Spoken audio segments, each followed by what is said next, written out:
Hello guys, kumusta kayo?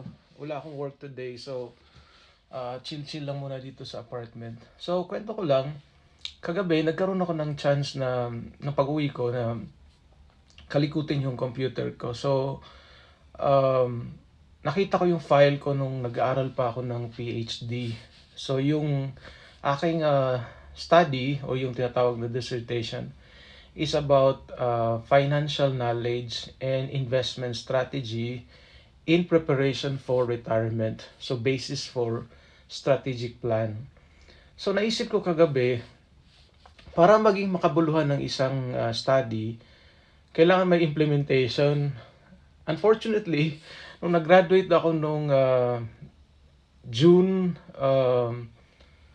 2025, after nung graduation ko, nawala na rin yung study. So, parang nagkaroon ka ng title na Doctor of Philosophy, pero yung study mo, hindi na naka-reach out dun sa mas nakararami. So, naisip ko, ayon sa ginawa kong research o yung dissertation, uh, it was found out na majority or malaking portion ng mga Filipino are ano sila, tinatawag na illiterate in terms of financial knowledge.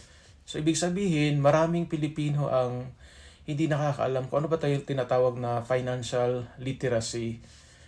Kaya, isa sa mga dahilan na ang majority ng Filipino hindi nag-i-invest, hindi nagsisave, aside sa wala silang financial knowledge, marami pang mga dahilan.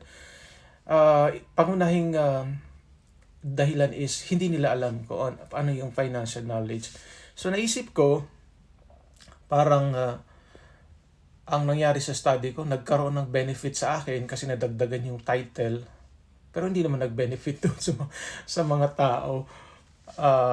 Even doon sa mga, anong tawag dito, even doon sa mga institutions na inaral ko, hanggang doon lang, hanggang nagkaroon ng recommendation. Okay? After ng recommendation, yun na yun. Yun na yung dissertation, pumasa ka, nagkaroon ka ng title, etc. So naisip ko, last night, sabi ko, para maging mas meaningful yung research, gagawa ako ng mga series of videos to promote financial literacy. So, hopefully, i-support niyo ako sa advocacy na to. So, thank you guys.